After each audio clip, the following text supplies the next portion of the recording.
Hey folks, I wanted you guys to be the first one to know that I'm starting a new YouTube channel.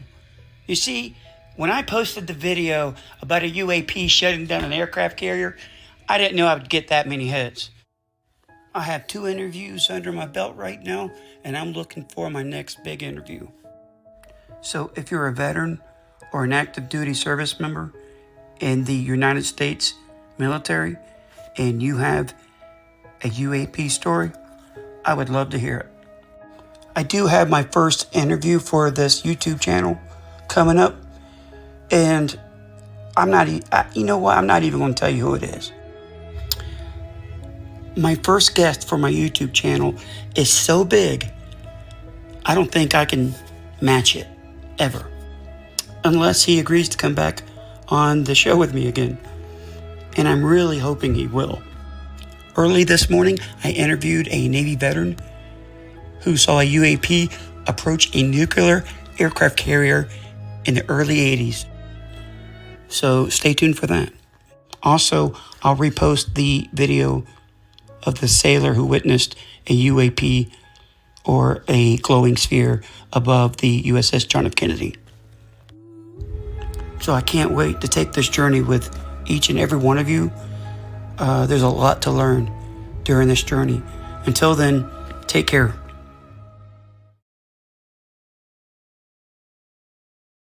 Okay, to the next page, folks. She described the object as orange globe floating over the flight deck. Yep, I heard that too. That was keeping pace with the ship, which is believed to have been moving around 22 knots. Man, I'm telling you, one of the fastest ships in the Navy are nuclear carriers, man. Woo! They're so fast they produce their own wind, and get those birds up in the air a lot quicker that way. Tell you what, those ones that go underwater that are up to 300 kilometers an hour, something like that. Yeah. Yeah. How do they go through the? We don't have mass kills showing up floating on the in their wake. That were a conventional craft. Everywhere they're jetting through underwater, they would just be decimating the wildlife under there, where you'd leave a trail of floating fish everywhere it went. But they seem to have an ability to maybe pass right through them, because otherwise they would just be killing, the ecosphere in mass every time they, jet like that across the ocean. Yeah. Which seems to be more biosphere. That's a big biosphere. There's a lot of biological mass in those areas. You'd think it even kill the algae. Yeah, can you imagine ripping through a blue whale like that at 300 kilometers an hour? Holy cow! I was on the. I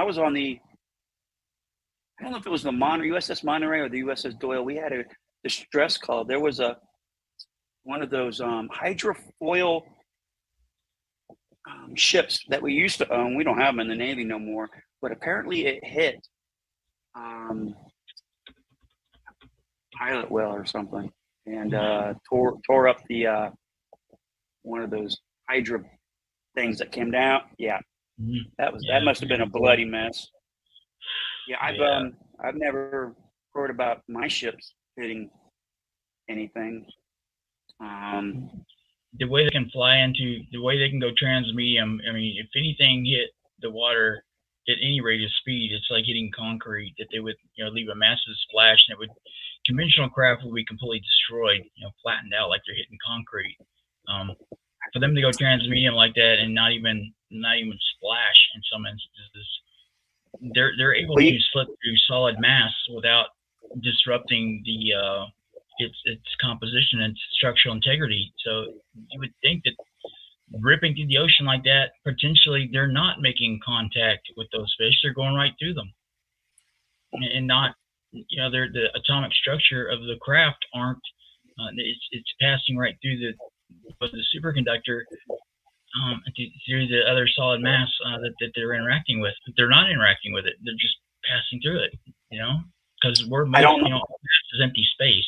It's just we're waves, but we have an integrity to our electronic field, electromagnetic field that we have that makes us us. You know, if you have a superconductor in Cooper pairs, all of its electrons are in one phase is one electron for that mass. It could theoretically pass through solid walls and things, and there's no reason it couldn't pass through solid objects. But we've seen when orbs pass through people, which there's some incidences even that Gary Nolan talked about where they passed through a driver's shoulder and things that gave them some severe biological effects. Some of these leave radiation or radiological effects, but you know, and there are near misses with airplanes, but I'd have to wonder if they're not able to pass right through an airplane if they were. I think if they were set to that type of energy level, but you know, we've seen a few of them crash where, you know, and a lot of it seemed to involve lightning strikes to where maybe it over amped their vector field that they would have, their trajectory, and took them out of their own local environment that they created within their warp bubble. So yeah, kind of crap that goes through my head. Yeah, I try to figure out the physics on this.